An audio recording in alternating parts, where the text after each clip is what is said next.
I just found a copy of Bill Fox's Southern Fried in the basement yesterday. Its pages are yellow and the print is faded and it smells like mildew. William Price Fox grew up in Columbia, South Carolina, and he takes after his dad, who had a local reputation as the funniest man in town. Also a man who could build and hide a homemade still and cook the best corn liquor moonshine in Richmond County. Bill's fiction is about the friends and acquaintances he grew up with, and he does it with affection and respect without condescending to his colorful Southern characters. Bill's original paperback sold for a princely 40 cents back in 1962, and the cover hails it as earthy humor that really sticks to your ribs, a passel of Southern fried stories by the funniest writer since Mark Twain.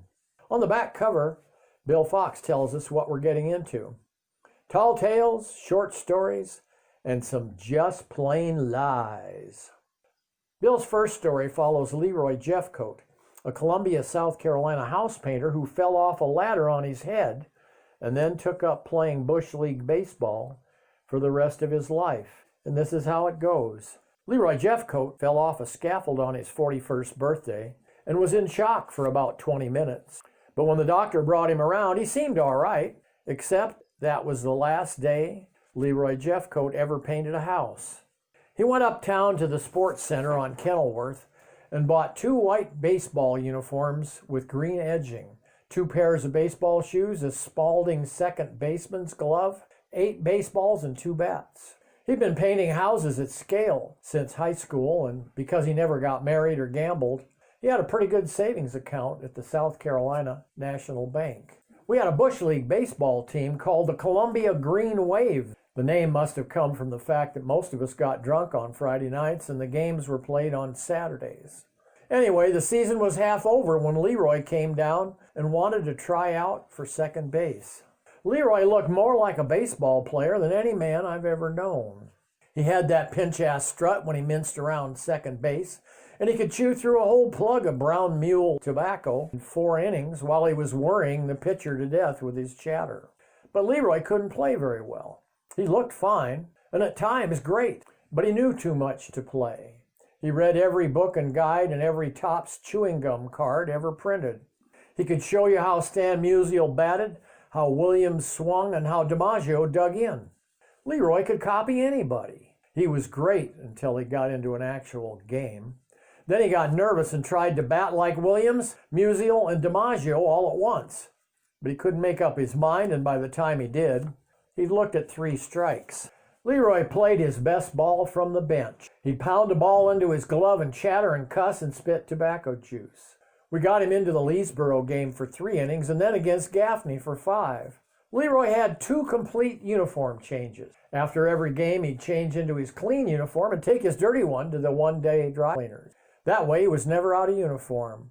Morning, noon, and night, Leroy was ready. For his was the long season, 7 days a week, 365 days a year. Leroy was prepared. Bat in hand, balls in his back pocket, and a cut plug going. And he never took off his spikes either. You could see him coming for 2 blocks in his clean white uniform, and at night you could hear the spike even before you saw the sparks flying up off the sidewalk. The Green Wave worked out on Tuesdays and Thursdays and played on Saturdays, but Leroy worked out every day and every night.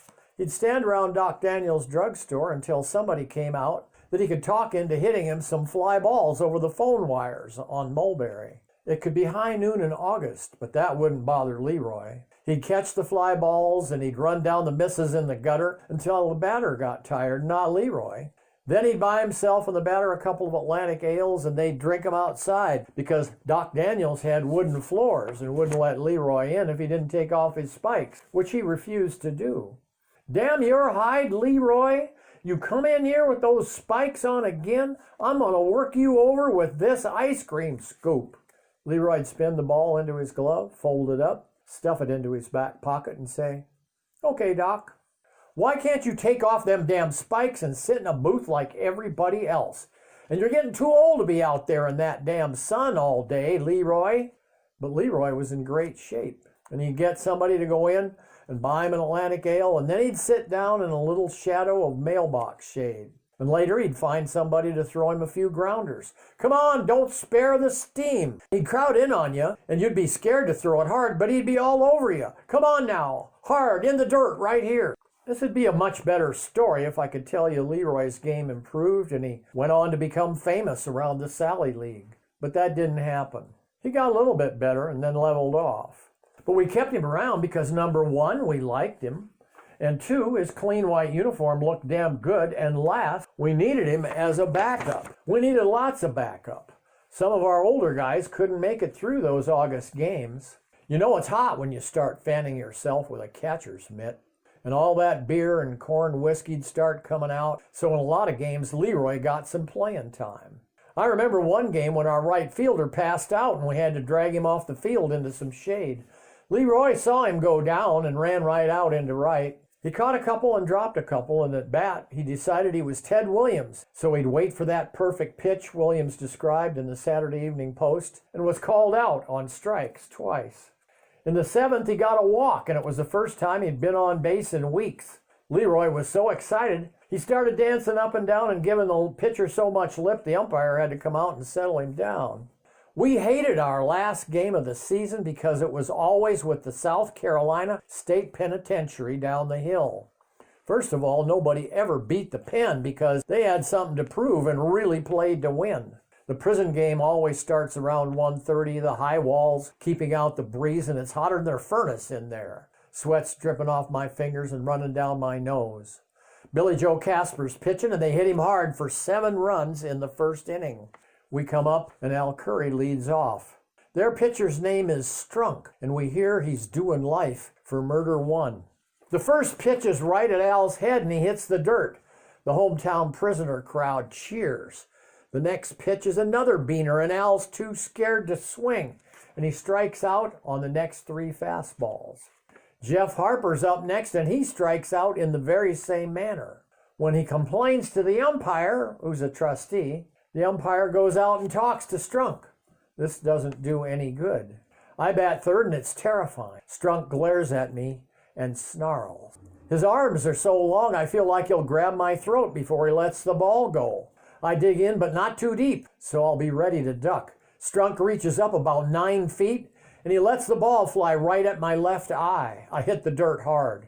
Ball 1. Hey, ump, how about that dustin'? You lodging a formal complaint? Well, what do you think? I'll speak to him then.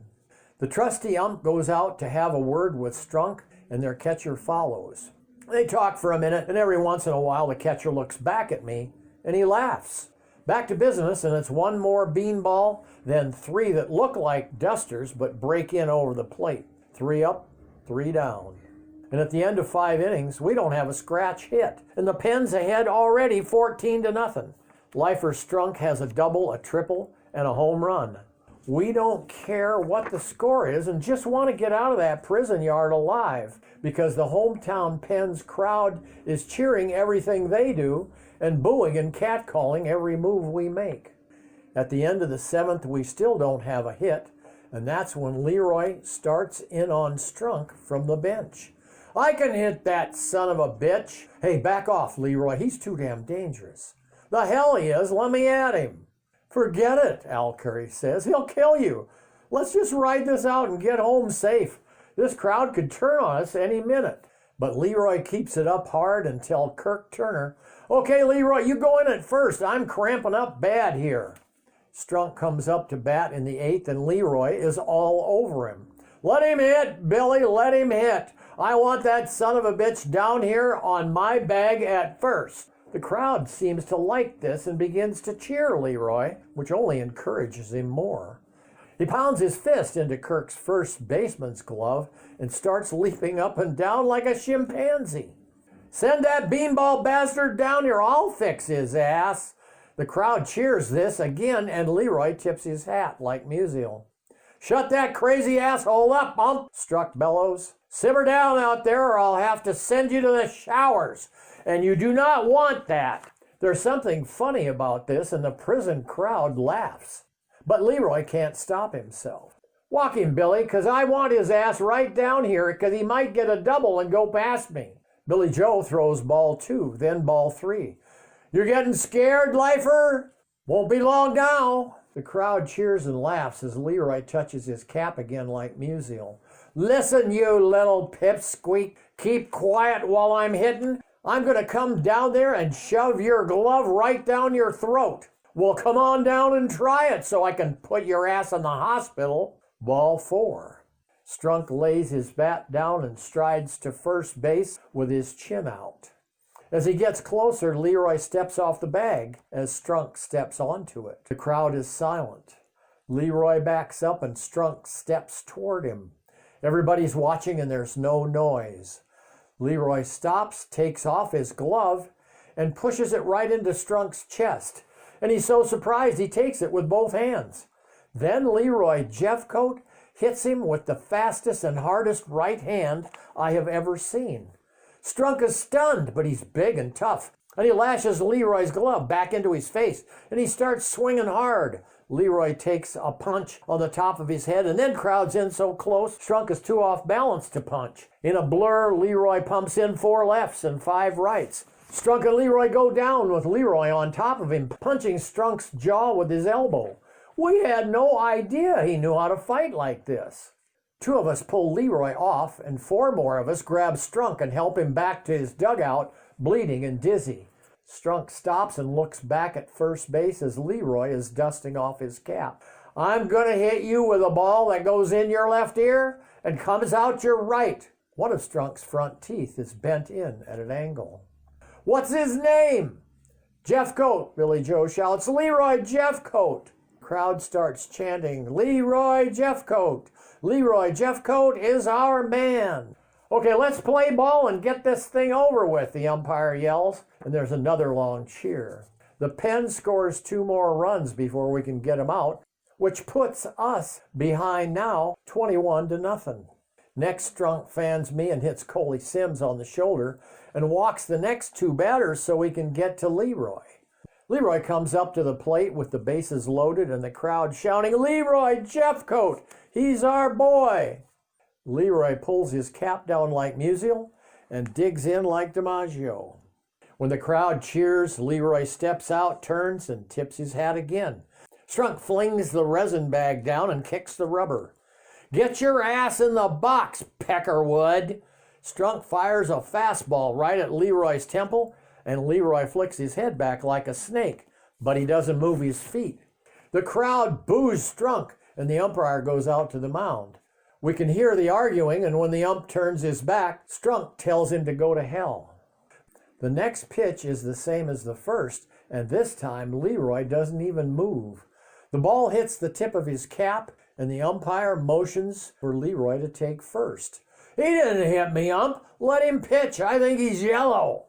The crowd loves this and cheers even louder.